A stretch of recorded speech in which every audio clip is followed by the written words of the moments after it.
Euh, Yes. alors, je donne mon accord. Il faut que je donne mon accord.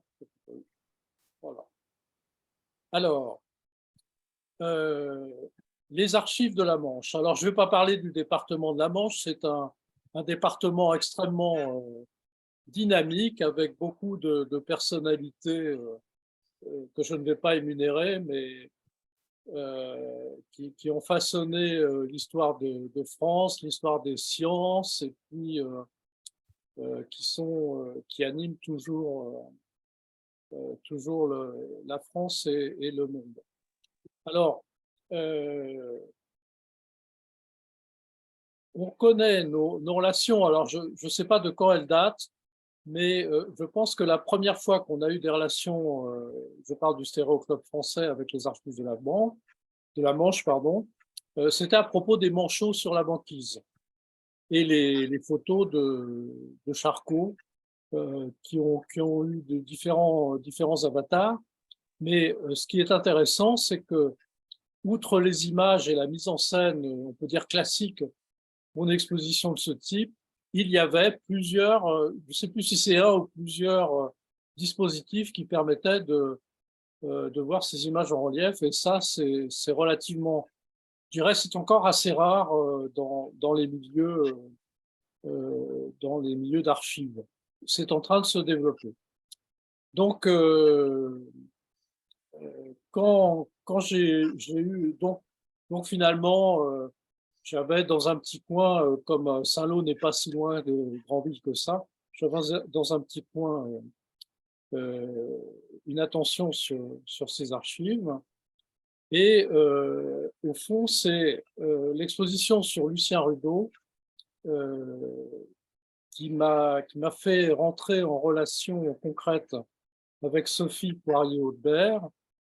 Et bon, je vais m'arrêter là. Je vais la laisser se présenter euh, et puis présenter sa conférence, la laisser parler. Alors, je vais vous demander de couper vos micros. Et alors, je dois dire que les images présentées, on aurait pu les présenter comme ce sont des images noir et blanc. J'ai suggéré, et ça a été accepté par Madame Poirier-Aubert, de les présenter en anaglyphe. Donc, sortez vos lunettes anaglyphiques et la présentation. Alors, vous verrez plusieurs versions des images, mais l'essentiel des images sera en version anaglyphique. Donc, Madame Poirier-Audebert, je vous laisse la parole pour vous présenter et ensuite pour présenter les images stéréoscopiques de Lucien Rudeau. Merci. Donc, je suis responsable en fait de la photothèque des archives départementales de la Manche et c'est moi qui ai été commissaire de l'exposition Lucien Rudeau. Donc, on va pouvoir commencer.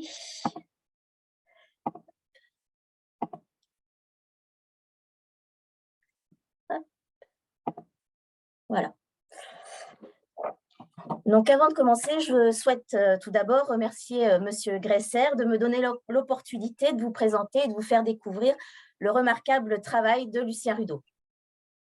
Donc, le fonds photographique Lucien Rudeau est conservé aux archives départementales de la Manche depuis 2008.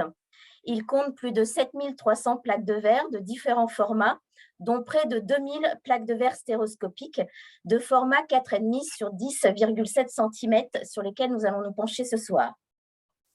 Au cours de mon propos, je vais essayer de vous parler et de vous présenter la plupart des thématiques abordées dans ce fonds. Je vais commencer par vous présenter Lucien Rudeau, que voici, afin que vous compreniez pourquoi il a constitué un fonds photographique aussi important. Donc ici, c'est un autoportrait de Lucien Rudeau pris dans les Pyrénées.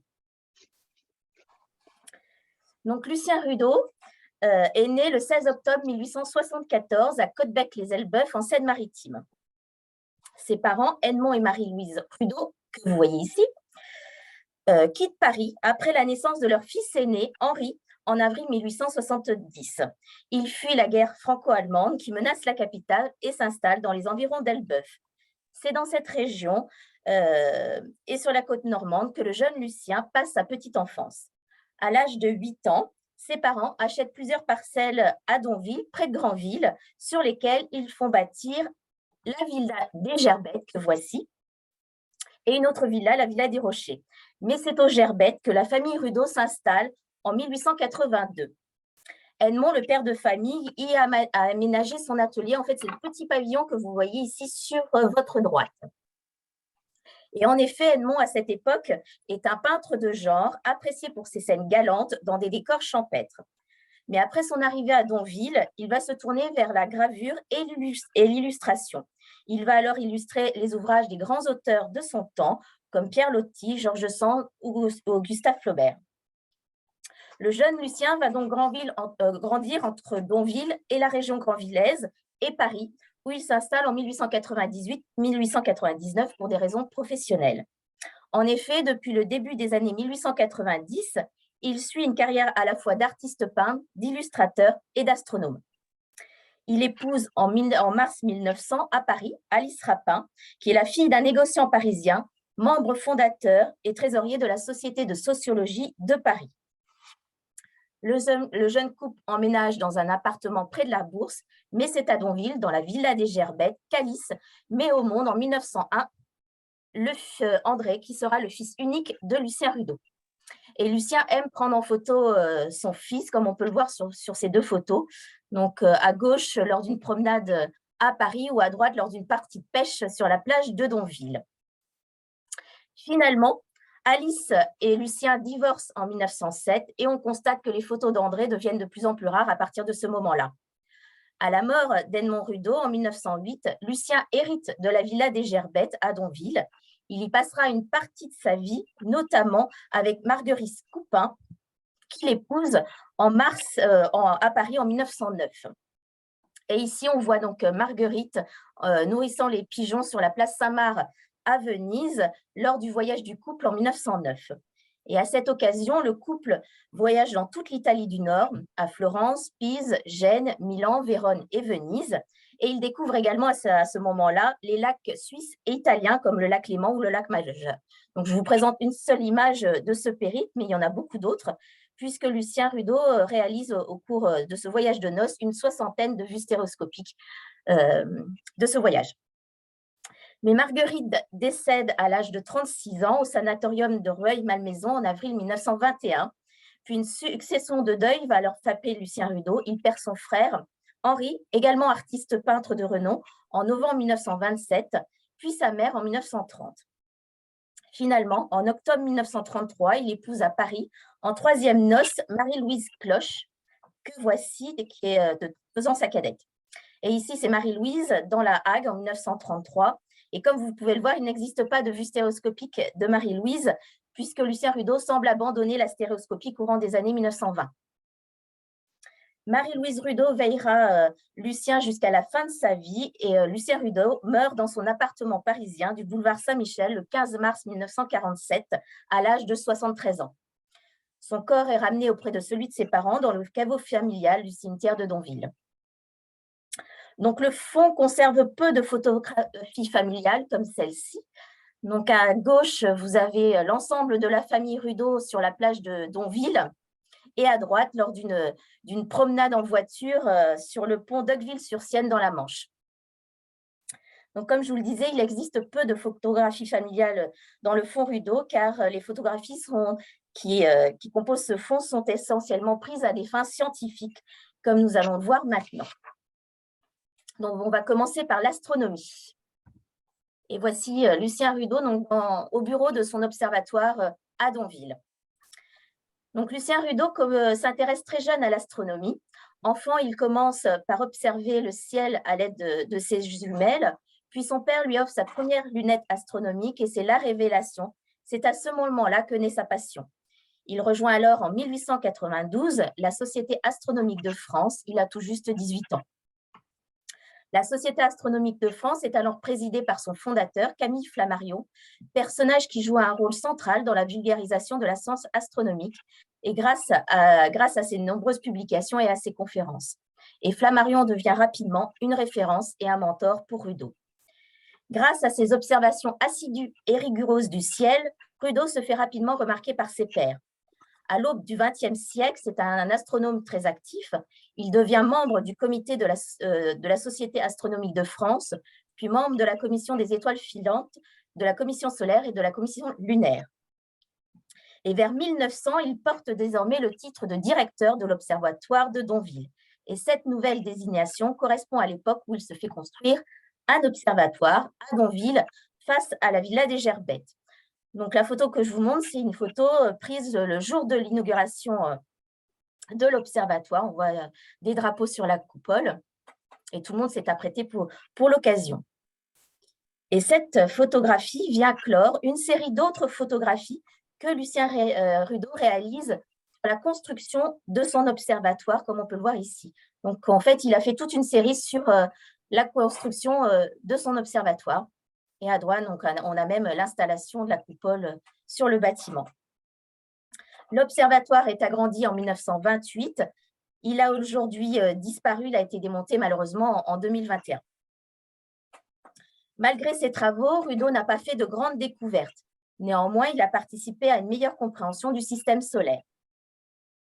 Et ici, on le voit à l'intérieur de son observatoire, observant le ciel, et on voit sur sa lunette astronomique qu'il a installé une chambre photographique grâce à laquelle il photographie la Lune, les planètes, les étoiles, les constellations ou le passage d'une comète. Mais il n'a pas fait que ce genre d'études, il a également étudié le Soleil, et ici on voit son installation sur la place de Donville, pour prendre en photo le coucher de soleil et la déformation du disque solaire au moment du coucher de soleil. D'ailleurs, le coucher de soleil est parfois accompagné du fameux rayon vert dont l'existence était souvent remise en cause à l'époque de Lucien Rudeau. Et il faut savoir que Lucien Rudeau est le premier, en 1925, à photographier ce fameux rayon vert à Donville, mais c'est sur des photographies noir et blanc et dans petit format. Donc, toutes ces photographies astronomiques le placent rapidement comme l'un des spécialistes de l'astrophotographie et comme un grand vulgarisateur. En effet, Rudeau a toujours eu à cœur de partager ses travaux, ses recherches et ses observations, non seulement avec ses collègues astronomes, mais surtout avec le grand public. En effet, il était convaincu que l'astronomie pouvait être à la portée de toutes les personnes qui se donnaient la peine de lever les yeux pour admirer les beautés célestes. Il va alors user de tous les médias disponibles à son époque pour partager sa passion de l'astronomie. Et dès 1900, il va donner des cours et des conférences systématiquement animées de projections de photographies, donc comme celle-ci. Et la photographie stéréoscopique lui permet alors de sélectionner la meilleure des deux vues, celle qui est transférée sur une diapositive sur verre et projetée lors d'une conférence ou d'un cours. Et ici, c'est une vue des roches de calcaire plissé de Saint-Jean-de-Luz. Et on remarque donc qu'il a sélectionné la vue de gauche qu'il a transférée sur une diapositive sur verre. Et certaines de ces diapositives étaient également coloriées. Alors là, pour le coup, on parlait des autochromes, mais ce n'est pas un autochrome. Lucien Rudeau, donc, en tant qu'artiste, il coloriait de nombreuses plaques de verre. Et ici, c'est une vue de la gorge de Bitté dans les Pyrénées-Atlantiques, photographie prise en 1909.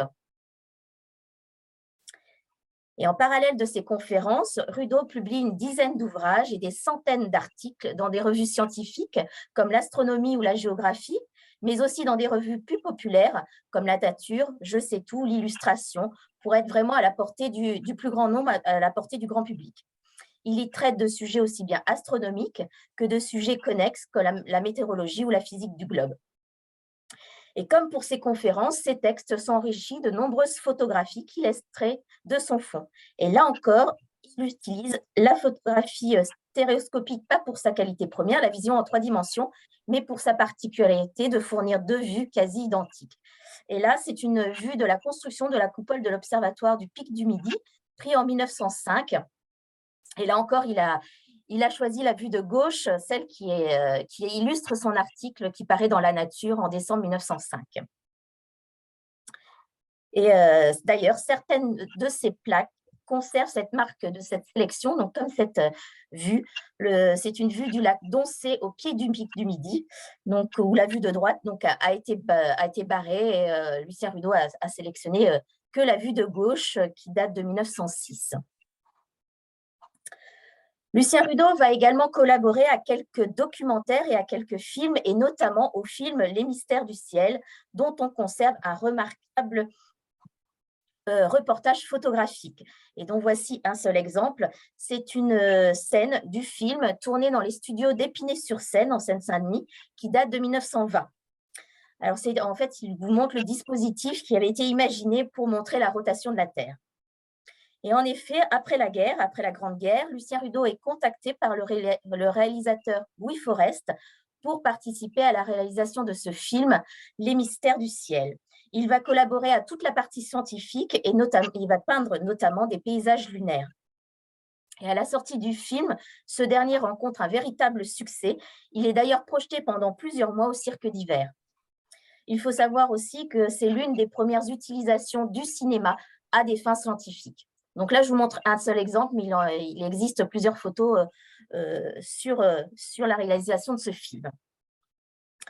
Et donc, à chacun de ces projets de vulgarisation, que ce soit pour ses cours, ses conférences ou ses publications et même ses films, la photographie tient une place primordiale pour Lucien Rudeau. D'ailleurs, il écrit dans l'un de ses articles « Il n'est pas de véritable amateur de science qui ne pratique la photographie ». Rudeau y recourt systématiquement pour faciliter la compréhension du grand public. Et tout ce travail de vulgarisation lui permet d'accroître sa notoriété bien au-delà des frontières de la France. Ses articles et ses ouvrages vont être publiés en Angleterre, en Italie, en Espagne, en Allemagne et même jusqu'aux États-Unis. Et durant l'entre-deux-guerres, sa renommée est véritablement internationale. D'ailleurs, il devient membre du Comité national français d'astronomie, puis de l'Union astronomique internationale, qui attribuera son nom après sa mort à un cratère de Mars et à un astéroïde. Mais aujourd'hui, Lucien Rudeau est surtout connu pour ses paysages extraterrestres qui le passent comme l'un des précurseurs de l'art spatial, le space art. En effet, Lucien Rudeau est aussi un artiste et un illustrateur. Très jeune, il est formé par son père au dessin, à la peinture, à la gravure et à la photographie. Il reçoit vraiment un enseignement artistique relativement complet. Il expose ses œuvres au Salon des artistes français dès l'âge de 20 ans. Puis toute sa vie, il va fournir des illustrations à des revues et à des ouvrages scientifiques, comme par exemple à l'Humaine de l'astronome Camille Flammarion en 1898 et à plusieurs ouvrages du spéléologue Édouard Alfred Martel ou du physicien Alphonse Berger. Et cette formation artistique et sa carrière d'illustrateur, conjuguée à sa passion de l'astronomie, lui fournissent tous les outils et le savoir nécessaire pour reconstituer des paysages des autres planètes de notre système solaire, aussi vraisemblables que possible pour l'époque. Car à cette époque, en effet, l'homme est encore incapable de quitter la Terre pour aller explorer d'autres planètes. On est encore loin de pouvoir aller sur la Lune ou sur Mars. Donc, pour déterminer la constitution d'une planète et de son atmosphère, les astronomes n'ont au début du XXe siècle que leurs observations, leurs calculs et leurs mesures. Et toutes ces données scientifiques, Lucien Rudeau va les interpréter sous forme de paysages extraterrestres. Donc, voici quelques exemples. Il va ainsi reconstituer les paysages de la Lune, de Vénus, de Saturne ou de Mars. Et il faut savoir que ces premiers paysages lunaires, publiés dans la revue La Nature en 1912, sont incroyablement réalistes, bien qu'ils soient réalisés près de 50 ans avant les premières missions spatiales qui rapporteront les premiers clichés du sol lunaire. C'est véritablement un artiste visionnaire. Ses œuvres vont inspirer de nombreux artistes du space art. D'ailleurs, depuis 2000, il existe aux États-Unis un prix, The Lucien Rudeau Memorial Award, qui récompense chaque année un artiste astronome. Et pour produire tous ces paysages extraterrestres, Lucien Rudeau va non seulement observer le ciel, mais il va également étudier la Terre afin de la comparer à ce qu'il observe sur les autres planètes. Il va alors mener des recherches en météorologie pour mieux comprendre les phénomènes météorologiques et l'atmosphère terrestre, et en physique du globe pour mieux comprendre comment la Terre s'est façonnée et se façonne. Les phénomènes qu'il va observer sur Terre vont être photographiés pour être étudiés et servir de support à ces paysages extraterrestres comme ici. Donc, en fait, retravailler, les vues stéréoscopiques servent à Lucien Rudeau à construire ces paysages extraterrestres. Donc, en fait, ici, c'est une vue des montagnes dans les Pyrénées qu'il a retravaillée, colorisée, pour servir en fait à illustrer le Soleil vu de Mercure. Donc maintenant, je vais passer à la météorologie. Donc, comme on l'a vu, pour concevoir des paysages extraterrestres aussi vraisemblables que possible, Lucien Rudeau a besoin de données qu'il collecte par l'observation et d'éléments de comparaison qu'il collecte sur Terre. C'est ainsi qu'à partir de 1902, il installe une station météorologique avec toute une série d'appareils de mesure à Donville, dans le jardin des Gerbettes, pour étudier l'atmosphère terrestre et ainsi la comparer aux observations qu'il fait de l'atmosphère des autres planètes. Il va commencer par étudier les différents phénomènes météorologiques. C'est ainsi qu'il va photographier, comme ici, donc, les orages ou la neige dans le jardin des Gerbettes, mais il va également étudier le gel, la pluie, les tempêtes, l'effet du vent sur la végétation. Puis progressivement, il va se concentrer sur l'étude des nuages, qu'il photographie essentiellement avec des plaques de petit format, à l'exception des mers de nuages qu'il réalise dans les Pyrénées, où les mers de nuages sont vraiment faites en stéréoscopie. Et grâce à tous ces travaux, il devient rapidement un météorologue reconnu. D'ailleurs, en 1911, il est nommé membre de la commission chargée d'étudier l'organisation d'un futur service général de météorologie agricole au sein du ministère de l'Agriculture.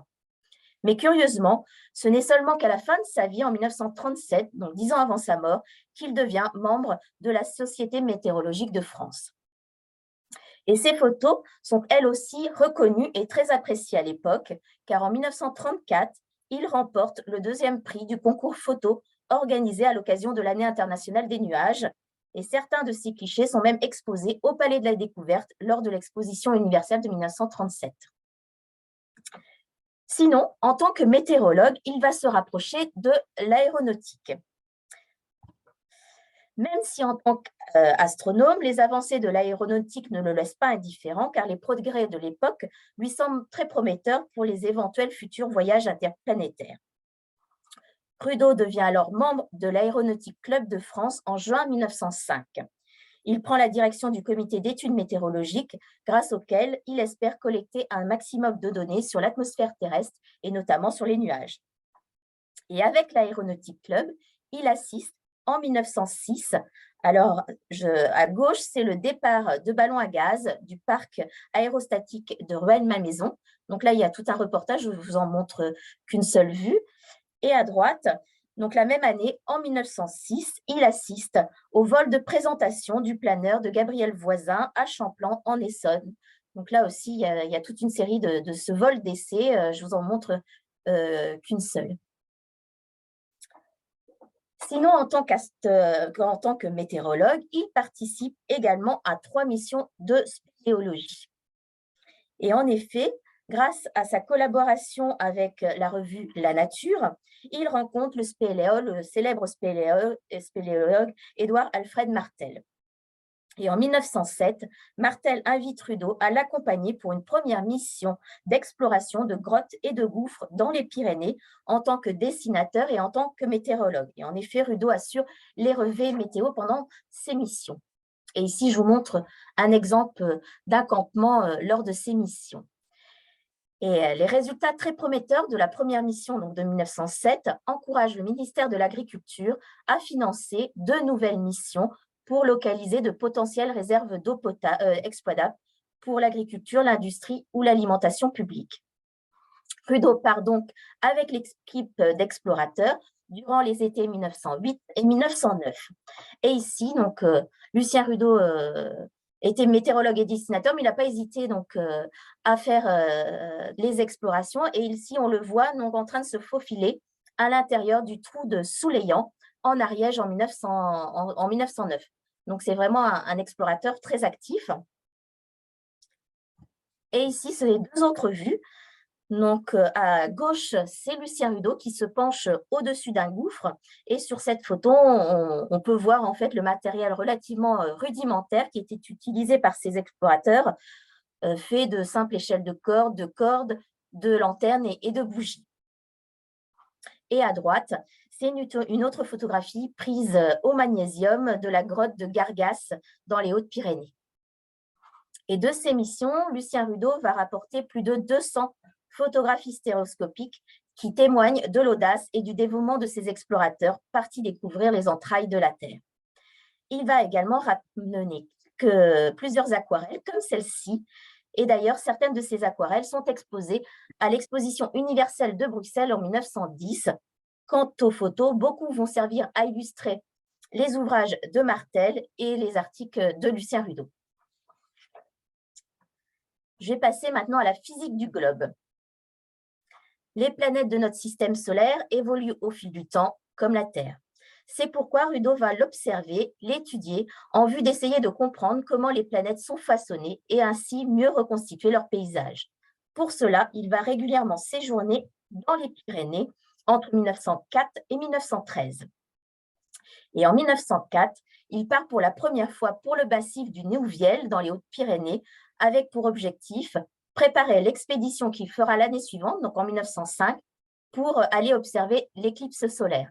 Donc ces deux vues, en fait, illustrent cette mission de 1905, où on voit donc le cheminement des lunettes astronomiques jusqu'au poste d'observation. Et à droite, donc, vous avez le poste d'observation et le campement assez spartiate qu'ils ont aménagé juste en dessous à l'aide de simples cordes et de bâches. Et dans les Pyrénées, Lucien Rudeau découvre une région propice à toute une série d'études, non seulement astronomiques, grâce à la transparence du ciel, mais aussi météorologiques, grâce à l'étude de la formation des mers de nuages et également géologiques.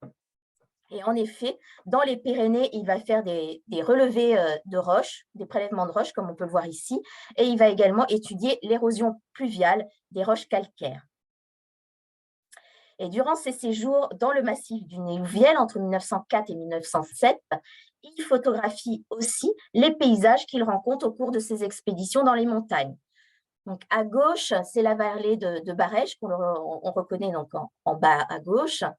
Et à droite, donc, une photographie prise lors d'une expédition en montagne dans le massif du Néouviel. Mais Rudeau ne va pas se limiter à photographier les paysages, car il a aussi un côté d'ethnologue. Il photographie également l'habitat pyrénéen, donc comme ici. Il y a plusieurs autres exemples. Je vous laisse regarder cette vue. Et il va également prendre en photo la vie quotidienne des Pyrénéens, donc comme ici avec ces deux exemples. À droite, donc un berger et son troupeau de moutons au pâturage dans les montagnes et un départ en transhumance à droite.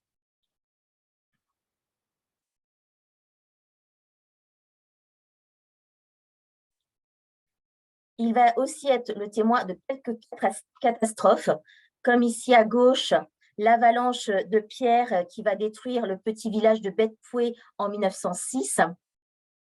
Et à droite, l'avalanche de neige qui va détruire Barège en 1907.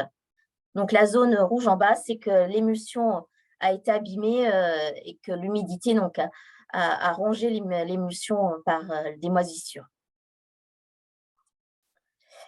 Donc Rudeau constate ainsi les conséquences des précipitations sur les reliefs et il va préconiser pour ralentir l'érosion des sols qui favorise ces avalanches et les coulées de boue, le reboisement et la restauration de la végétation fortement dégradée par les moutons dont le nombre ne cesse de croître. Donc il tient dès 1910 des propos qu'on pourrait dire aujourd'hui écologiques en faveur de la préservation de l'environnement.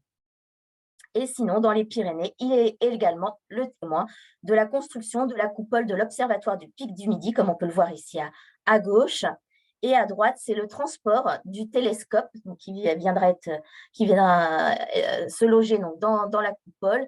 Transport où les derniers mètres d'ascension sont faits par les soldats de Tarbes à dos d'homme, puisque les mulets ne pouvaient pas monter plus haut.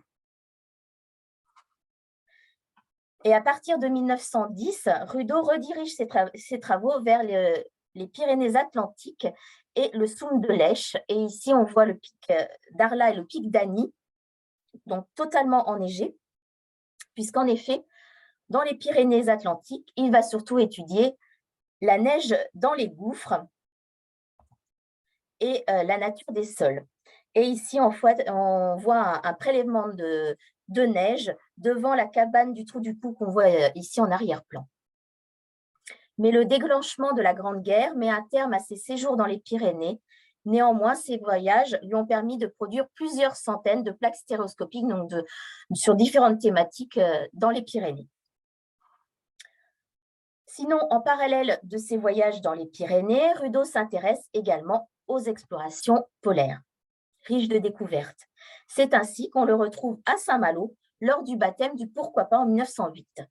Et on voit au premier plan, ici, on reconnaît donc la silhouette du commandant Charcot qui partira quelques semaines plus tard à bord du Pourquoi pas pour sa deuxième mission en Antarctique, donc en 1908.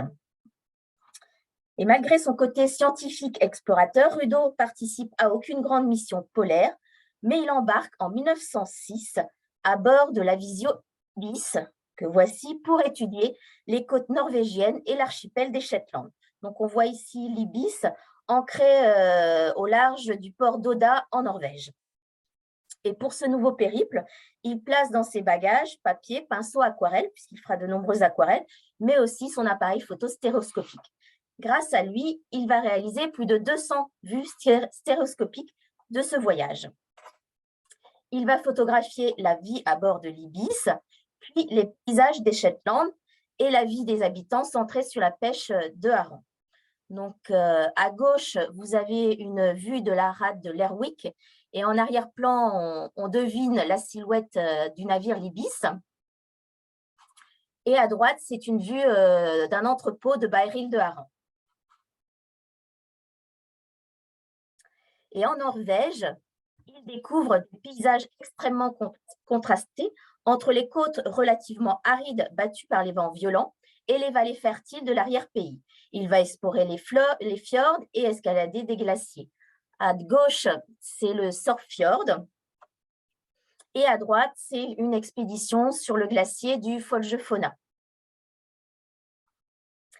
Et Rudeau va offrir une partie de ses photographies qu'il réalise lors de ce séjour, ainsi que les photographies qu'il réalise dans les Pyrénées, il va les offrir à la Société de géographie, société dont il devient membre en 1907.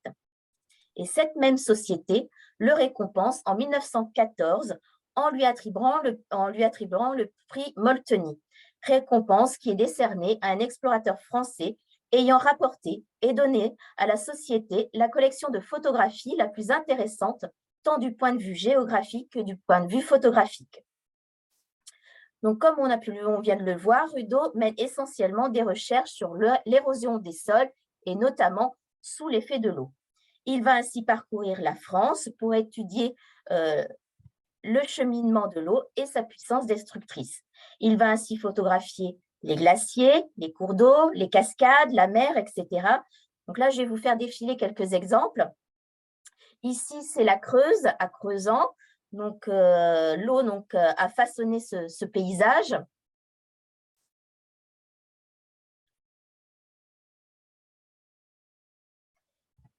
Ici, c'est la cascade de Quiqueta, à Saint-Engrâce, dans les Pyrénées-Atlantiques.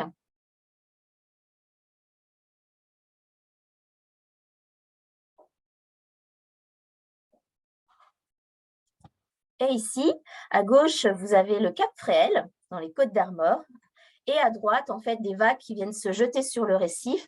Et a priori, ce seraient des photos prises dans la Manche. Et en effet, la Manche est un remarquable terrain d'étude pour Lucien Rudeau.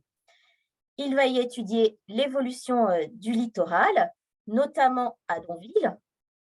Comme ici, c'est la plage de Donville, où il va réaliser quelques clichés. Au premier plan, on voit son chien. Il va également travailler pendant 5 ans, de 1908 à 1912, sur la dégradation des dunes de Briqueville-sur-Mer. Donc, il y a toute une série de photographies sur l'évolution de ces dunes, et cette photo date de 1909. Puis, la proximité des îles Chausey lui permet de s'y rendre régulièrement, non seulement à l'occasion de promenades en famille, mais également pour y étudier les roches granitiques, y analyser le paysage et y étudier l'hydrologie. Donc, à gauche, en fait, vous avez l'ensemble rocheux que l'on appelle les moines, et à droite, donc, les roches granitiques, avec en arrière-plan le château Renaud. Et enfin, il va également réaliser de nombreux clichés de la baie du Mont-Saint-Michel, comme celle-ci. Et comme dans les Pyrénées ou en Norvège, Lucien Rudeau aime photographier les Manchois dans leur vie quotidienne. Passionné par le monde maritime, il photographie les bisquines au large de Granville. Donc ici, c'est une bisquine chalutière et on reconnaît donc en arrière-plan le port de Granville. Et Lucien Rudeau va avoir l'opportunité de monter à bord de ces bisquines à plusieurs reprises avec son appareil photo. Il va alors photographier les marins pêcheurs au travail, remontant les dragues ou les chaluts, donc comme cet exemple. On voit toute la force du travail de ces marins pêcheurs. Et c'est une série d'une vingtaine de photographies stéréoscopiques très intéressantes sur la vie de ces marins pêcheurs à bord de ces bateaux qu'il va produire. Il va également assister dans le port de Granville au départ et à l'arrivée des Terre-Neuve. Donc, à gauche, c'est le départ donc, de ces 3 mois pour les bancs de Terre-Neuve. Et à droite, donc, après quelques mois de pêche, c'est le retour de ces Terre-Neuve et le déchargement par les femmes des morues séchées, comme on peut le voir. Et il va également assister, il va être le témoin du naufrage d'Espoir sur la plage de Donville en 1903. Donc, à la suite d'une tempête, l'Espoir va s'échouer sur la plage de Donville et là aussi, il va réaliser toute une série de photos sur l'Espoir échoué. Mais la mer n'est pas seulement l'espace de travail des marins-pêcheurs, elle est aussi sillonnée par les agents d'éponger-chaussée. Et Rudeau a la chance à plusieurs reprises de monter à bord du navire baliseur l'Augustin Fresnel, comme on peut le voir ici. Et il va nous livrer une série de photographies rares et exceptionnelles. À gauche, vous avez le ravitaillement du phare du Sénéquet, donc en mer de la Manche, au large de Gouville-sur-Mer. Et à droite, une vue exceptionnelle, c'est le ravitaillement en gaz d'une balise donc en pleine mer et on constate tout le travail périlleux de ces agents des ponts et chaussées. Donc, toutes ces photographies nous montrent un photographe attaché au monde de la mer, mais pas seulement, car il s'intéresse également au monde agricole, le monde de ses photos. Donc, on a ces paysans au champ donc, au moment du labour ou lors de scènes de battage au fléau. Et on peut penser que ces photographies ont été faites à Donville. On discerne en arrière-plan la mer. Et sinon, il était également présent sur la plage de Bréal lors du retour de son convoi de chevaux après une récolte de la pailleule. C'est une sorte d'algue qui était récoltée donc, à marée montante, coupée, chargée sur des barques et puis ensuite rechargée sur ces charrettes qui étaient ramenées en convoi sur la plage. Donc, pour terminer, je vais dire quelques mots sur la relation de Lucien Rudeau avec la photographie. Lucien Rudeau commence à pratiquer la photographie au début des années 1890. La plus ancienne photographie que j'ai pu repérer est une vue de la Lune, prise en février 1893, et il commence la photographie stéréoscopique 10 ans plus tard, vers 1900. Il va la pratiquer pendant 20 ans, jusque dans les années 1920. Lucien Rudeau est un photographe bricoleur qui construit ses propres chambres noires qu'il fixe sur sa lunette pour ses photographies astronomiques. Et dans ce même esprit de photographe bricoleur, il imagine un dispositif pour faire, alors comme il dit, de la photographie à travers l'eau. Donc, il installe un trépied avec un plateau qui était peint en noir pour éviter les reflets de l'eau sur laquelle il fixe son appareil photo. Et donc, à droite, vous avez le résultat de cette photo, une méduse naviguant au milieu des algues. Et ces expériences photographiques et les solutions qu'il trouve, Rudeau aime les partager. Il donne ainsi quelques conférences devant les membres de la Société française de photographie. Il écrit également quelques articles sur la photographie, notamment dans l'Annuaire général et international de la photographie en 1905 et 1906.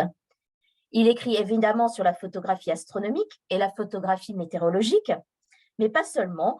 Il écrit également sur des sujets plus anecdotiques, comme on peut le voir ici, sur la photographie à travers l'eau ou sur la photographie en chemin de fer, donc comme ici cet exemple.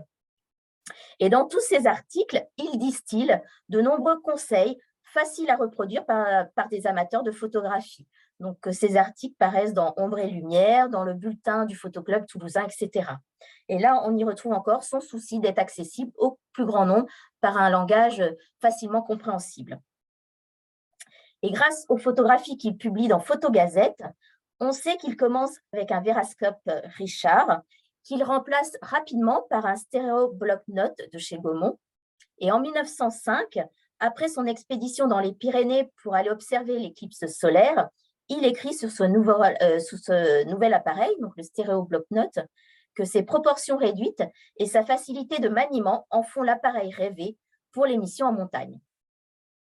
Malheureusement, tout son appareil photographique, tout comme sa correspondance et ses archives, ont aujourd'hui disparu.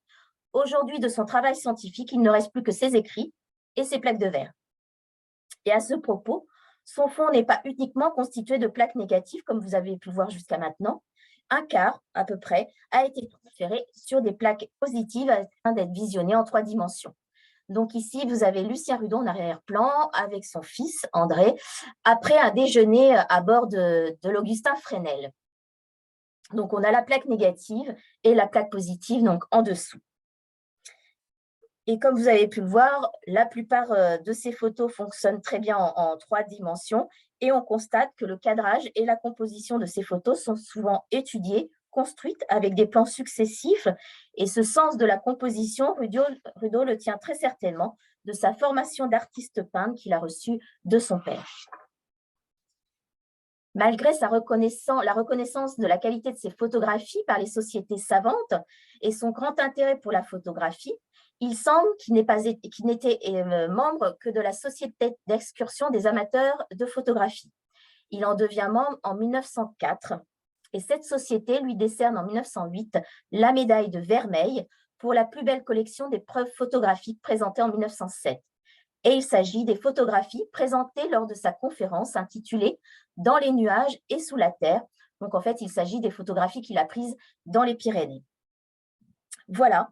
Donc, avant de clore mon propos, je voulais seulement vous préciser que l'ensemble du fonds a été classé et inventorié, que vous pouvez le consulter sur le site internet des archives de la Manche, dont voici l'adresse. Donc, j'espère avoir éveillé votre curiosité sur l'œuvre de Lucien Rudot et je vous encourage à aller visionner ces 2000 plaques stéréoscopiques sur notre site internet. Et si vous voulez en savoir plus sur sa vie et ses activités, les archives ont publié en 2021 sa biographie, Lucien Rudot, astronome et photographe Grandvillers. Voilà, je vous remercie de votre attention.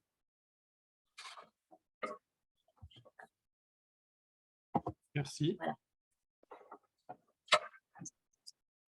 Bravo pour cet exposé. Merci beaucoup.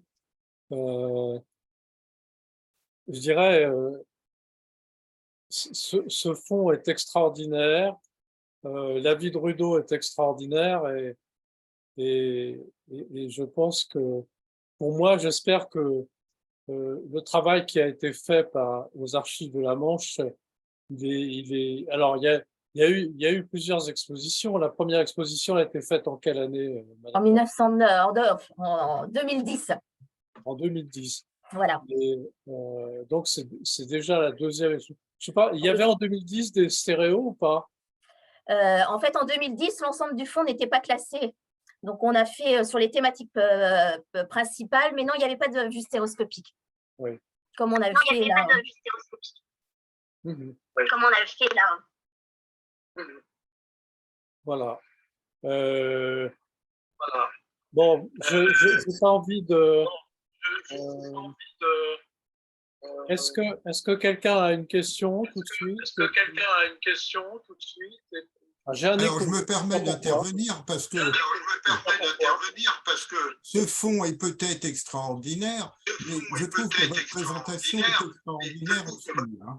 Et j'ai particulièrement apprécié la présentation de la stéréo, parce que j'étais un petit peu sceptique quand vous avez annoncé au début que vous présentiez en anaglyphe et dans une forme mixte avec à la fois l'image anaglyphe et l'image en côte à côte, mais je trouve que ce format de présentation est excellent parce que on voit très bien l'image qu'on veut voir quasiment en plein écran, et que en plus vous avez effectivement parfaitement mis en valeur le relief, la profondeur de relief, les différents plans de relief qui effectivement, comme vous l'avez dit à la fin, existent dans les images que Rudeau a prises. Voilà.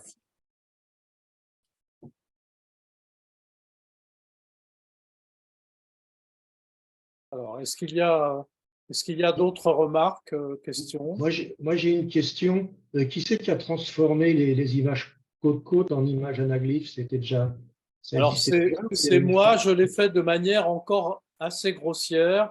Je D'accord. n'ai pas, je dirais, je me suis contenté d'un, bon, déjà d'une conversion brute.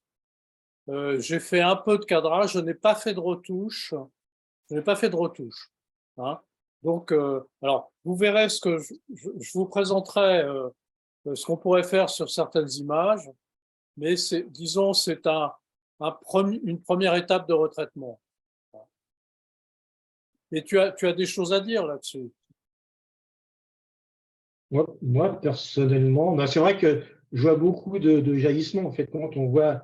Alors, c'est le vraiment, jaillissement, c'est volontaire, je ah, c'est sais. volontaire. D'accord. Voilà. OK. Disons, en fait, quand on fait tu sais très bien que quand on fait une conversion et qu'on fait de l'anaglyphe, on choisit nécessairement le plan le plan 0, ce qui n'est pas ce qui n'est pas le cas quand on a deux vues côte à côte. Je ne sais pas si vous avez remarqué, mais il y a un décalage de cadrage très sensible sur certaines images. Par exemple, dans la première image que l'autoportrait de Lucien Rudeau que vous avez vu, j'ai reconstitué la moitié du personnage, hein, puisque sur la vue droite, pardon, il n'y avait que la moitié de Lucien Rudeau.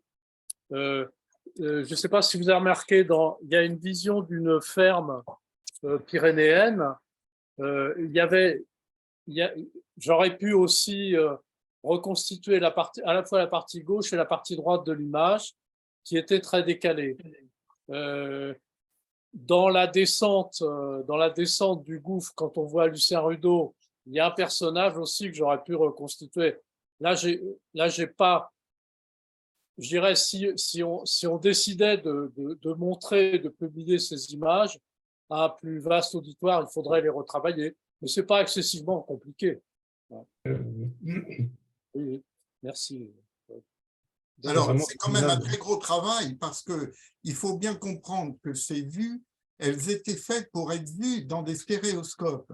Et donc, les vues qui ont été prises avec cet appareil, hein, avec le Berascope, en fait, elles ont sur l'image droite une plus grande étendue à droite que l'image gauche, et elles ont sur l'image gauche une plus grande étendue à gauche que sur l'image droite. Puisque quand on regarde dans le stéréoscope, on voit plus du côté droit avec l'œil droit et du côté gauche avec l'œil gauche. C'est normal. Et donc, ça, c'était des appareils qui étaient faits pour produire des vues qui, sans aucun montage ou quoi que ce soit, sans coupure, étaient à voir dans un stéréoscope. Mais quand on veut les présenter en projection, on se trouve effectivement avec toute une partie du couple qui est orpheline, hein, c'est-à-dire on a à droite une partie qui a pas son pendant à gauche et inversement. Hein, voilà, donc on ne peut avoir qu'une partie de l'image qui soit reproduite en relief. Hein, et je pense que là, le cadrage qui a été fait par Jean-Yves est vraiment très bien fait, hein, avec en plus effectivement des effets spéciaux et en particulier des jaillissements qui ne pouvaient pas exister sur ces vues telles qu'elles étaient faites et visionnées à l'époque dans des stéréoscopes. Il n'y avait pas de jaillissement et ce n'était pas possible techniquement. Hein. Patrick, c'est très important ce que tu dis. Donc, peut-être que Madame Poirier-Aubert a aussi découvert, finalement, a redécouvert le relief dans ces images. Complètement, et certaines, oui, non, moi, je les ai vues en 2D, hein, on ne les avait pas visionnées avec une visionneuse, donc oui, non, certaines sont impressionnantes, oui. Et je dois dire que pendant votre présentation, comme j'ai dit tout à l'heure, peut-être pas à tout le monde, qui parle là? C'est toi. Ah, il y a un écho. Oui, je ne sais pas pourquoi. Bon, excusez. Non, je vais baisser le. Voilà. Bon. Donc, j'ai projeté sur grand écran et. Jean-Yves, c'est quelqu'un qui a dû avoir allumé son micro. Bernard, il faudrait tout le monde éteigne son micro. Bernard, il faudrait que tu coupes ton micro. Voilà, Bernard, c'est ton micro qui fait le. Oui, il y avait le micro de quelqu'un qui faisait l'écho. Non, ce que je voulais dire, c'est un professeur de cinéma, enfin de photo et de cinéma Delblé que vous connaissez peut-être, qui disait finalement la stéréo, plus c'est gros, plus c'est impressionnant. Et je dois dire que je vous encourage, quand vous aurez l'enregistrement, à le regarder sur l'écran le plus grand possible, soit en projection, soit un grand écran plat. Et je dois dire, c'est très impressionnant. Bon, est-ce que quelqu'un d'autre a une question à poser ou faire une remarque? Didier? Ah, Denis, oui, Denis. Merci beaucoup, c'était hyper intéressant et super bien documenté. Et puis c'est un personnage hyper riche parce qu'il s'est intéressé à des choses variées, mais qui étaient les obsessions de l'époque. J'ai juste une petite question. Ah oui, alors concernant ces appareils photo, peut-être, j'émets l'hypothèse, mais je ne suis pas sûr de moi, que, à moins que vous ayez déjà l'information, que vous pourriez distinguer les deux appareils photo, distinguer ce qui a été fait avec le Verascope et avec le bloc-notes par l'interimage. Le fait que les deux, j'ai noté que sur le négatif, les deux images n'étaient pas impressionnées au même endroit, enfin, et pas avec le même interimage. Bon, enfin, c'est une petite. Vous avez peut-être l'info déjà quelque part sur la séparation bloc-notes et le passage du Verascope au bloc-notes? Non. Les photos ne sont pas datées. Certaines, on a des périodes. On sait par contre qu'il commence le stéréo bloc-notes en 1905. Parce qu'en fait, il y a un article, il explique que voilà, c'est son nouvel appareil photo qu'il a utilisé. Donc, on suppose qu'entre 1900 et 1905, il utilisait le Verascope, mais pour identifier exactement précisément, non, on ne l'a pas fait. Non. Des fois, ça peut être une astuce, l'histoire, pour comprendre avec quel appareil et peut-être quel était l'usage. Quand est-ce qu'il s'autorisait à prendre son Verascope et quand est-ce qu'il avait envie de prendre plutôt le bloc-notes? Le bloc-notes était, je pense, beaucoup plus petit et beaucoup plus, j'imagine, facile d'utilisation, enfin instinctif. Oui, c'est ce qu'il expliquait dans son article, que le stéréo bloc-notes pour les expéditions en montagne, c'était très pratique parce qu'il avait déjà tout son équipement et il prenait peu de place, il était facile d'utilisation. Ouais. Et j'ai pas eu le temps de noter la date d'une photo que j'ai beaucoup aimée, c'était celle de Gabriel Voisin. C'est quand? Vous pouvez me 1906. 1906, d'accord. Et il est dans l'Essonne? Oui. D'accord. Alors, si ça vous intéresse. Nous avons eu au Stéréo Club un don d'un ancien adhérent qui a offert sa collection d'appareils au club. Et il y avait dans ce don un bloc-notes. Hein, et cet appareil est absolument extraordinaire parce que je l'ai trouvé, il était dans un étui en cuir dans lequel il y avait 3 petits étuis noirs. Et je me suis dit, c'est les étuis qui tiennent les châssis à plaques. Parce que ces étuis, ils étaient très peu épais. Je me suis dit, où est l'appareil là-dedans? Il y a juste les étuis des plaques. Et je me suis aperçu que dans un de ces étuis, il y avait le bloc-notes.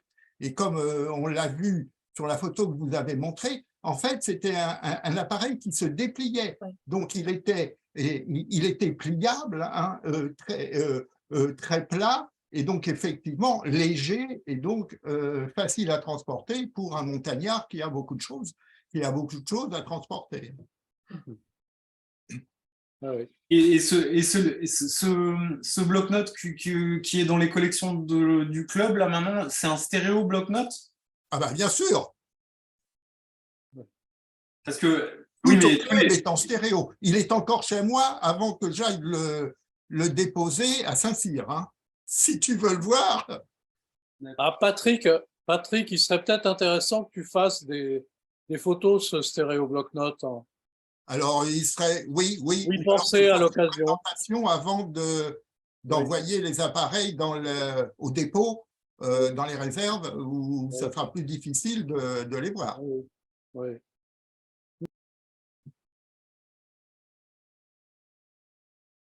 Et j'ai une petite question. Vous n'avez pas entendu parler au cours de vos recherches et de l'étude de la ville de Rudo, vous avez pas entendu, il n'a pas eu des liens avec un astronome auquel je me suis à un moment donné un tout petit peu intéressé et qui était très proche de Flammarion et qui s'appelle Ferdinand Quénisset. Oui, ils ont travaillé ensemble à l'observatoire de Juvisy. D'accord. Par Mais contre, ils ont fait des observations ensemble, ouais. Et alors, pardon, en fait, est-ce que vous pouvez me rappeler comment le département a hérité de ce fonds?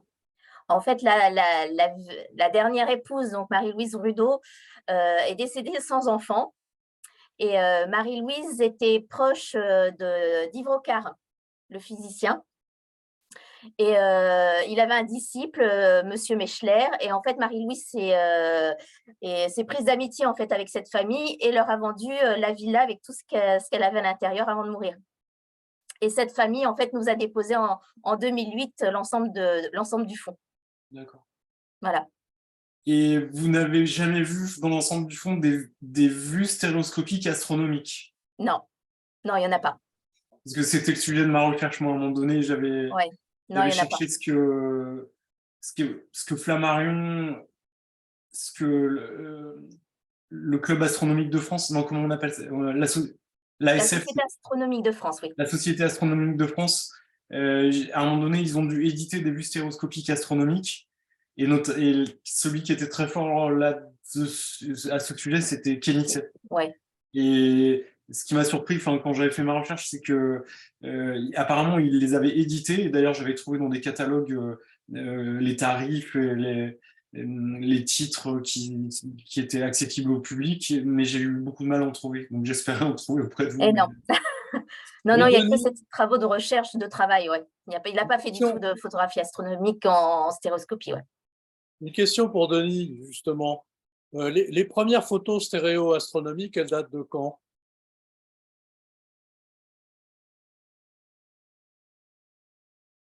Alors, le nom célèbre, il me semble le célèbre et le plus ancien, c'est Warren de la Rue, mais il y en a peut-être eu avant. Warren de la Rue, il faudrait voir. Warren de la Rue, c'est les vues astronomiques. Patrick, il peut répondre aussi, mais... ça me dit quelque chose, effectivement, quand tu dis ça, ce nom... C'est quelle année, Warren de la Rue? Là, il faut que je vérifie, mais parce qu'il y a des photos stéréo qui sont assez connues d'un astronome allemand, mais qui me semblent plus tardives, je dirais 1900... peut-être 1916, même 1920. Et il y a publication d'albums. Si Sache était là, il nous dirait les dates. Ah, mais il faut que tu vois, en fait, amusez-vous à taper Warren de la Rue, comme en français, de la Rue. Ça doit être en anglais, je pense, ou américain. Oui, c'est en anglais, Warren de la Rue, et amusez-vous à taper, parce que vous trouverez très facilement sur Internet tout un tas de vues stéréoscopiques, et on est au 19e, là, Warren de la Rue. Il est mort en 89, donc ces vues stéréoscopiques, elles ont été éditées à pas mal d'exemplaires. Elles se retrouvent facilement. Elles sont un peu chères, je pense encore. Enfin, elles sont chères, oui. Mais c'est, je sais pas, ouais, je dirais au pif, c'est les années 1870-80. Ah oui, déjà. Sur le site sur le site de la London Stereoscopy, là, je suis allé juste regarder, puisque chez Denis Pellerin, ils ont quelques images. C'est 1857-1862. Ah oui, Ah, voilà, encore. ouais. Ouais. Ouais. Alors, par contre, moi qui me suis un peu intéressé entre nous, j'ai un peu cherché des vues stéréoscopiques astronomiques chouettes à regarder, plaisantes et tout ça.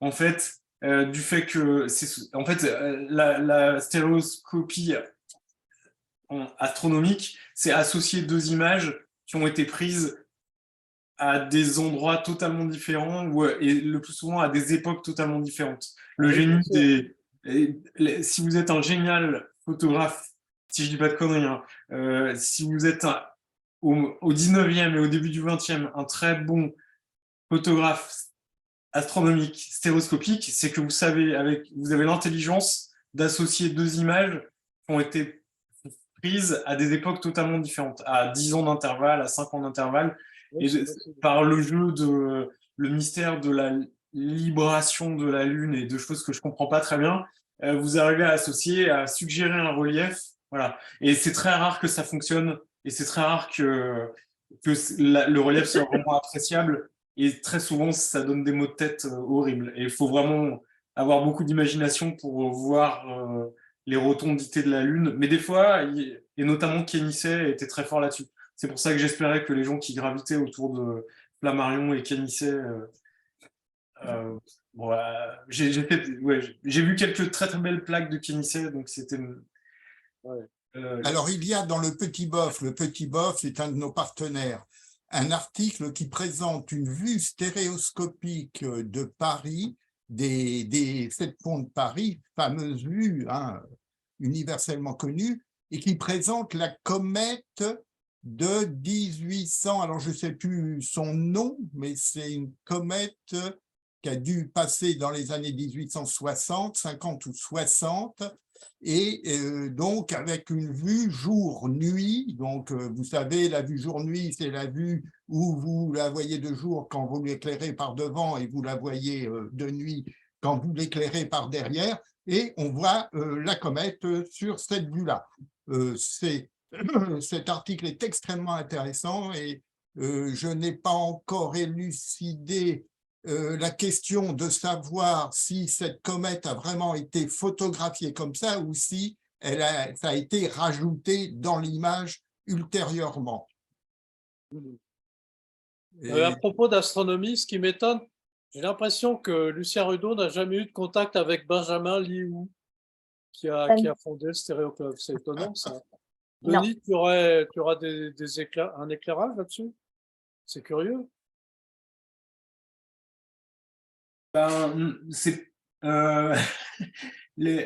Le Stéréoclub français n'a pas l'exclusivité de la stéréoscopie.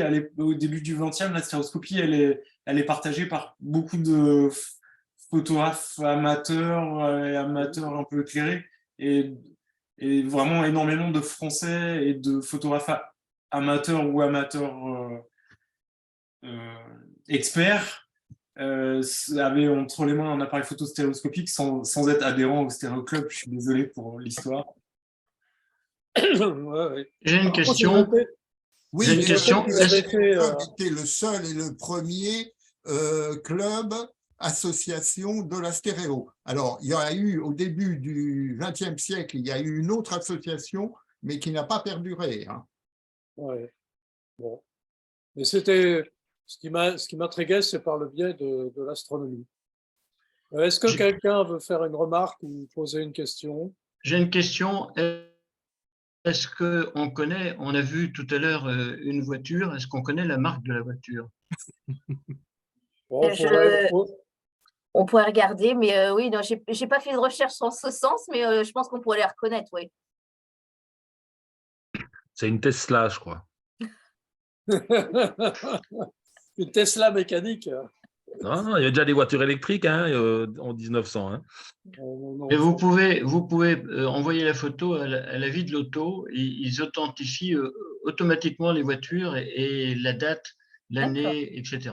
Vous avez tout, avec la vie de l'auto, vous envoyez la photo, ils vous disent tout. D'accord. D'accord, c'est noté. Autre question, remarque?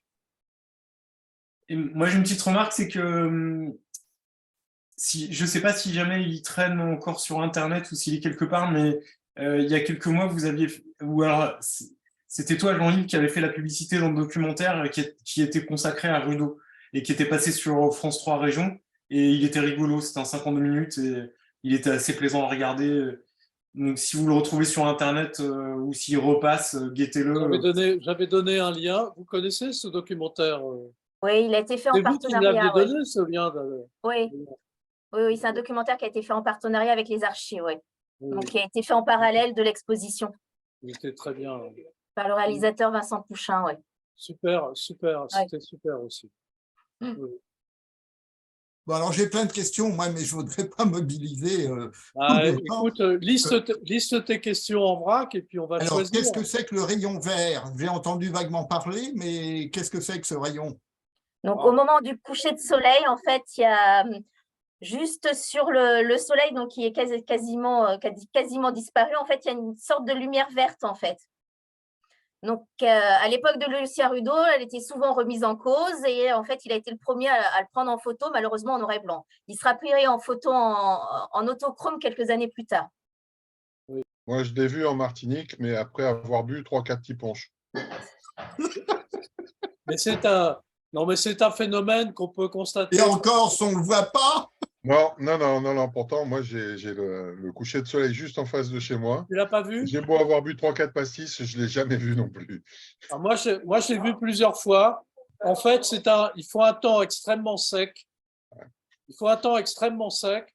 Et en fait, quand il n'y a pas que le rayon vert, quand le soleil va disparaître, en fait, on a le déroulement du spectre solaire et le vert le vert se voit beaucoup plus facilement. Moi, je l'ai photographié aussi. Il faut de la chance. Et encore une fois, un temps extrêmement sec et il faut que le soleil, si possible, se couche dans la mer. C'est pas tout à fait obligatoire, mais ça aide quand même. Et ça existe. Vous avez parlé de plaques de verre coloriées. Donc, c'est bien les plaques 4507 du Verascope qui ont été coloriées. Non, c'est les diapositives qui ont été coloriées. En fait, il n'a pas colorié les stéréoscopes, les vues stéréoscopiques. En fait, il les a transférés sur des plaques diapositives, en fait, qu'il plaçait en fait dans les lanternes magiques. Et c'est ces plaques-là qui ont été colorisées. Coloriées. Oui, colorisé. On dit colorisé quand c'est une technique numérique et on dit colorisé quand c'est une technique de peinture. Elles sont mono, là. Il a tiré les négatifs sur du film. Non, en fait, c'est des plaques de verre, en fait, 8,5 sur 10, qui étaient placées dans des lanternes magiques pour être projetées sur un écran. Ah, d'accord. Bon, je peux faire une parenthèse. Tu as coupé ton micro. Jean-Yves, tu as coupé ton micro. Excusez-moi. Je vais faire, justement, ça fait la transition avec ce que je voulais vous montrer. On pourra continuer les questions après. Je voulais vous montrer quelque chose. Donc, alors, je vais sortir quelque chose et activer le partage d'écran.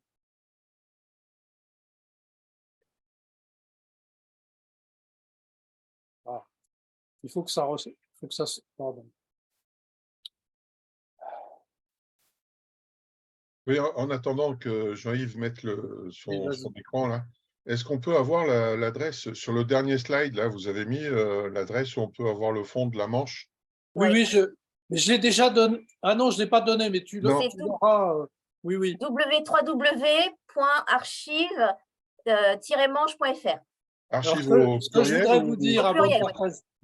je voudrais vous dire avant de partager, c'est que j'ai essayé de faire l'inventaire complet des stéréos de Lucien Rudo. Donc j'ai un document, c'est un document Word et je partagerai bien sûr, hein, je vous donnerai un lien, je le mettrai sur le site du Stéréo Club et vous aurez accès à cet inventaire. Alors, je vais partager mon diaporama. Voilà. Donc, voilà. Hein, alors, est-ce que vous voyez quelque chose ou pas? Oui. Alors, je vais essayer de... voilà. Vous voyez? Alors, il y a un cadre vert.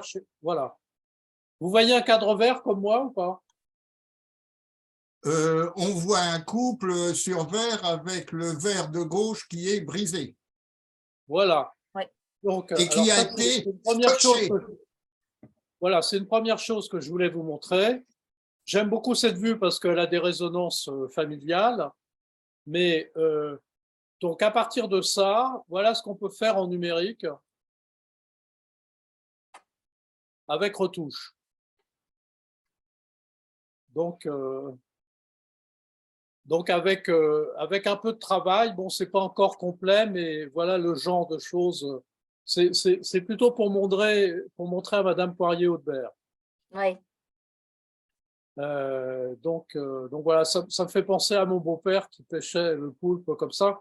Malheureusement, le poulpe a pratiquement disparu de la baie du Mont-Saint-Michel, mais il réapparaît petit à petit. Alors ça, c'est autre chose. Alors, je vais passer à la... Voilà. Voilà typiquement ce que faisait... Ça répond à la question de Patrick. Donc, il s'agit de la vue, alors je ne sais pas si c'est droite ou gauche, d'une stéréo prise dans les Shetland du traitement des harengs. Et donc, Lucien Rudeau a choisi une des vues droite ou gauche.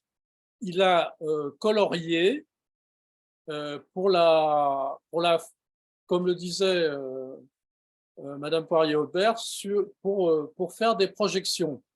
Alors, j'ai essayé de retrouver la vue double originale, je ne l'ai pas trouvée. Elle n'existe pas en stéréoscopie. Alors, elle existe, il me semblait l'avoir vue, c'est drôle. Non. Donc, est-ce qu'elle fait partie de celles qui ont été données au... Alors, je me suis amusé à la convertir. Donc, j'ai converti cette image en couleur en noir et blanc et j'ai utilisé un convertisseur automatique de 2D en 3D pour montrer ce à quoi pouvait ressembler la vue en relief pur. De manière à... au fond, mon intérêt, c'était de dire qu'apporte la vue stéréo, qu'apporte la vue en couleur. Alors, j'aurais dû prendre un autre exemple. Il y a un autre exemple dans la... Alors, il y a des défauts, notamment le personnage qui est au milieu, au premier plan, est mal converti. Mais enfin, ça montre un peu ce qu'on peut reconstituer. J'aurais dû prendre... En fait, il y a une photo de dame qui se promène dans la tourbe. Et alors, c'est extraordinaire parce que on a la vision en relief, mais le relief n'est pas assez impressionnant et la vue en couleur apporte, à mon avis, plus d'informations que la vue en relief. Donc, il y a un jeu. Moi, je trouve qu'elle est très bonne, cette conversion. Oui, mais cette conversion est très bonne, mais ça n'est pas, malheureusement, je pense que l'image originale de Rudeau n'était pas aussi spectaculaire. Le relief de l'image de Rudeau n'était pas aussi spectaculaire que celle-ci, notamment pour l'arrière-plan. Hein? Donc, mais c'est intéressant. Et ça montre à Madame Audebert que on peut reconstituer le relief. Alors, le mieux, ce serait, je me suis amusé à ça. Alors là, je l'ai mis en vision libre, en inversé, c'est-à-dire si vous louchez, vous verrez le relief en couleur. Donc, c'est pour montrer le genre de... On peut s'amuser avec les photos de Rudeau à faire ce genre de choses. Tu as utilisé quel logiciel de conversion? J'ai utilisé mon favori, Leia, Leia, converteur en ligne. Alors, encore une fois, il y a des défauts, il faudrait corriger. Là, Notamment l'image, elle est trop grande et on n'arrive pas à voir. La partie droite, elle est… Ah, voilà. Voilà, Là, c'est mieux. ok. Voilà, j'arrête le partage. Je On repasse la parole pour les questions. Alors, je répète, j'ai fait un inventaire donc des stéréos. C'est un document qui fait une quinzaine de pages que je communiquerai à toutes les personnes intéressées si Madame Poirier-Audebert veut bien. Il n'y a pas de problème. Il n'y a pas de problème. Donc voilà, donc ça vous permettra de… alors, comme c'est un tableau dans Word, on peut trier par la cote. Moi, j'ai utilisé le tri par la cote pour retrouver certaines images, mais aussi on peut aussi…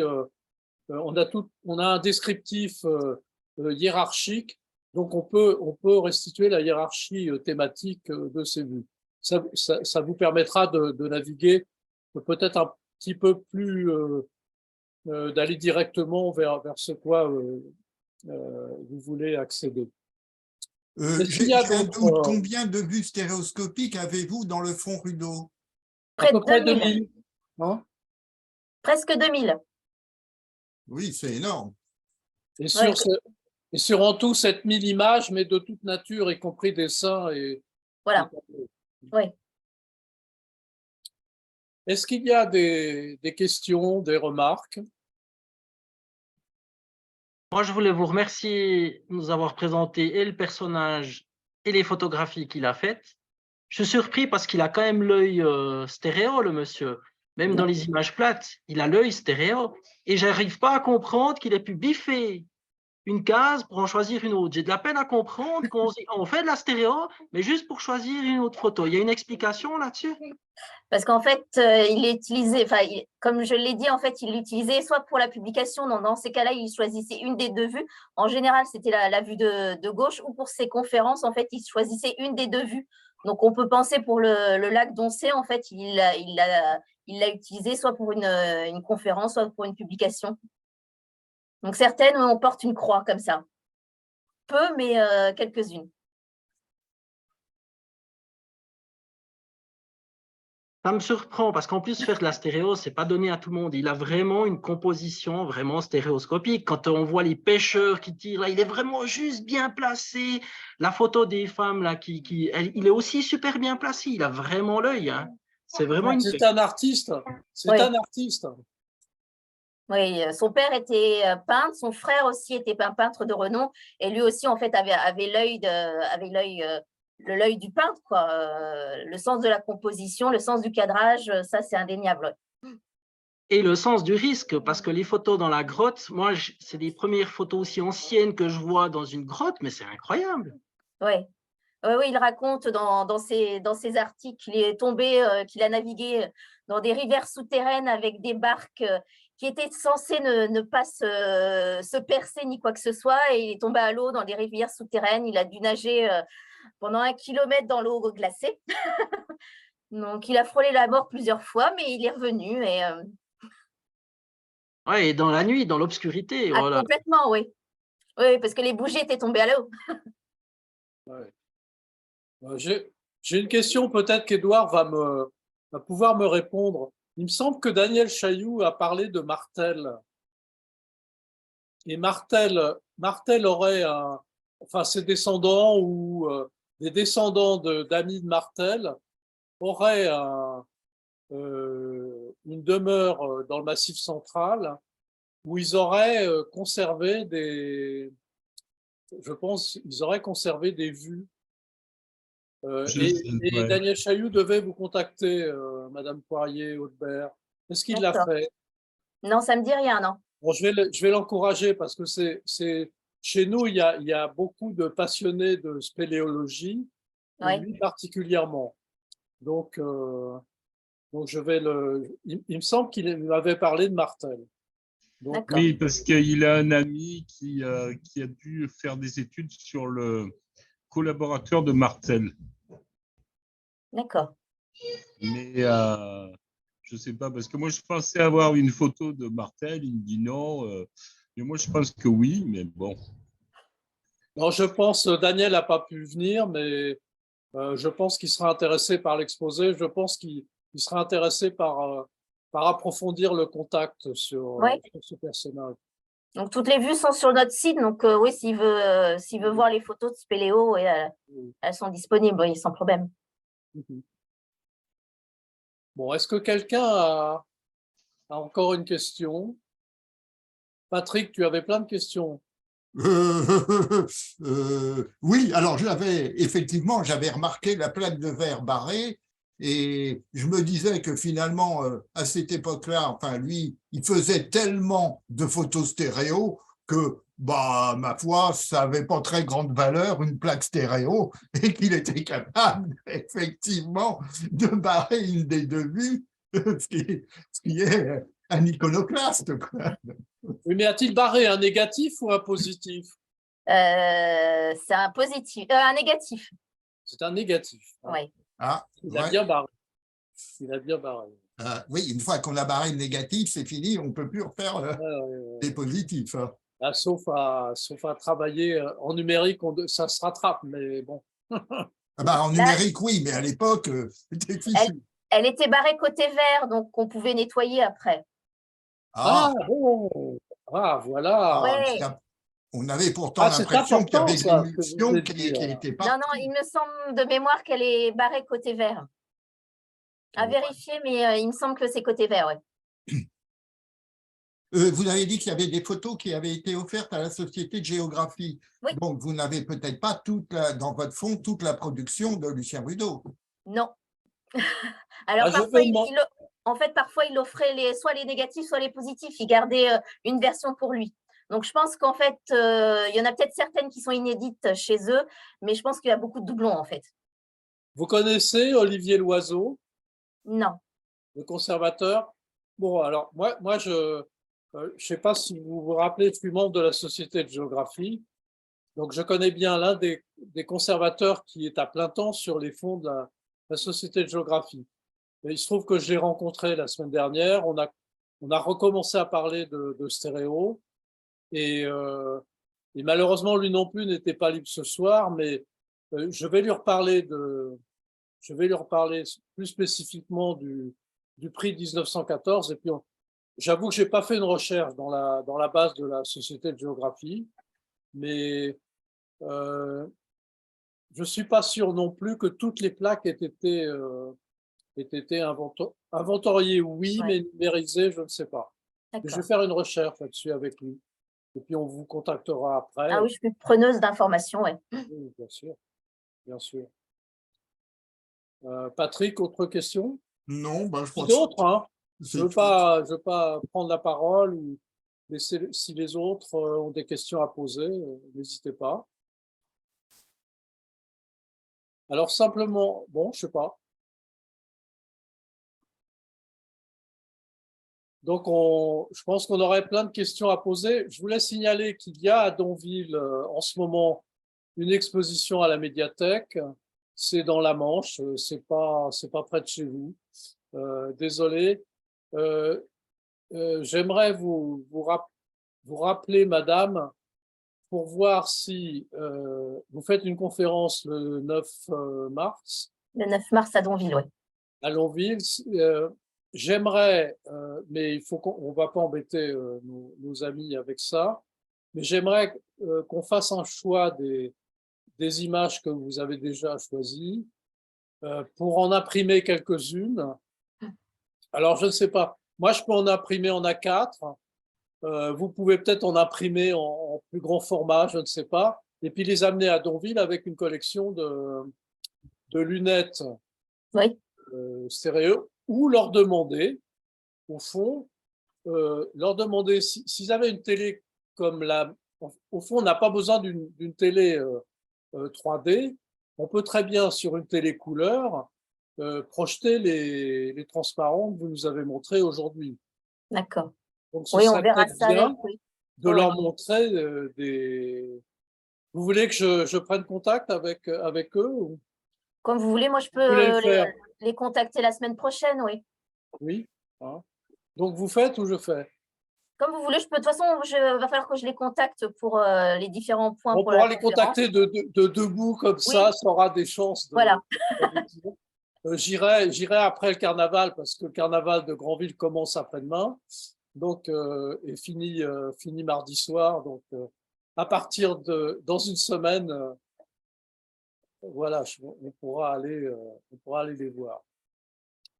Alors, effectivement, la technique anaglyphe a l'avantage que ça peut être présenté sur un écran télé ordinaire. Hein. Ben voilà, et puis que les lunettes sont assez faciles. Il suffit d'avoir les lunettes anaglyphes. À obtenir. Quoi. Donc, j'en ai amené tout un tas. D'accord. Voilà. Une dernière question pour Madame Sophie Poirier-Audebert. Alors, il faut dire qu'on peut parler de Monsieur Poirier, qui est. C'est lui il est photographe de formation et c'est lui qui a numérisé ce fonds et bien d'autres. Et en fait, il utilise pour cette numérisation alors il ne fait pas avec un scanner, mais avec un appareil photographique numérique à haute définition. Et je dirais c'est dommage que vous ne puissiez voir que des projections, mais il a fait des tirages papier. Alors, il a fait deux choses magnifiques que j'ai mis dans l'exposition.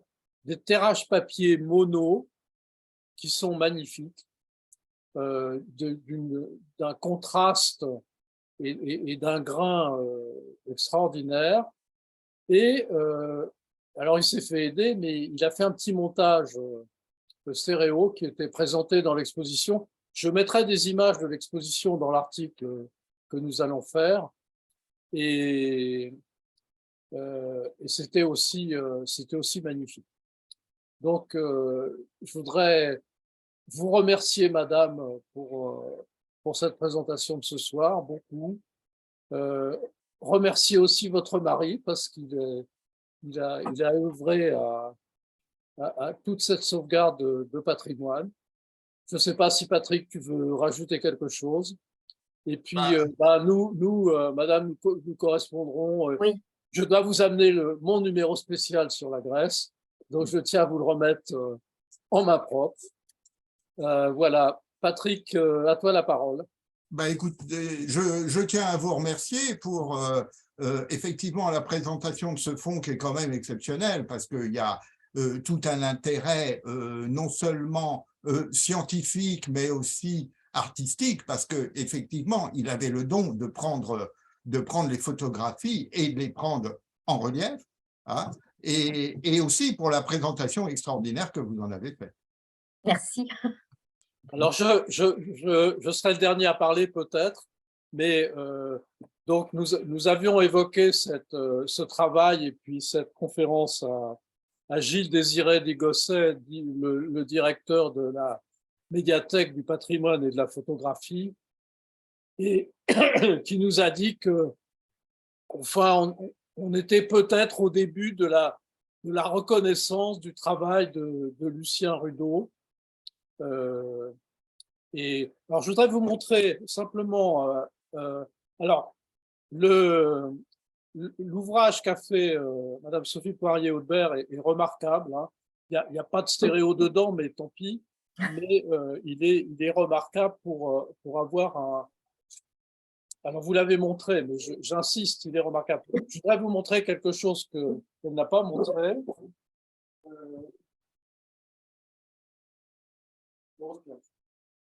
Un ouvrage qui est.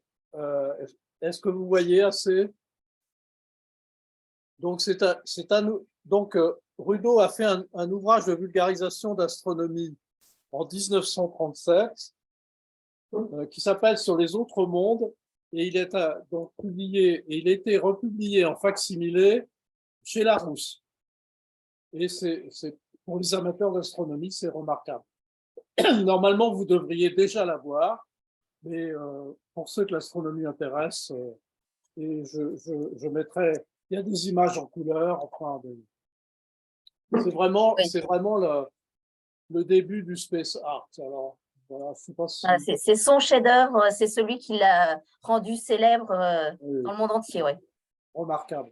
Oui. Donc, je ferai une petite incidente dans l'article là-dessus, spécialement. Vous en avez déjà parlé. Vous avez parlé de la manière dont il s'est fait et c'est remarquable. Voilà, merci encore. Merci infiniment. Nous restons en relation. Et puis, bon, si vous avez des questions, n'hésitez pas à me les envoyer, je peux les transmettre. Et Pas de puis, problème. encore une fois, c'est enregistré et il y aura au moins un article dans la lettre et puis publication d'inventaire, etc.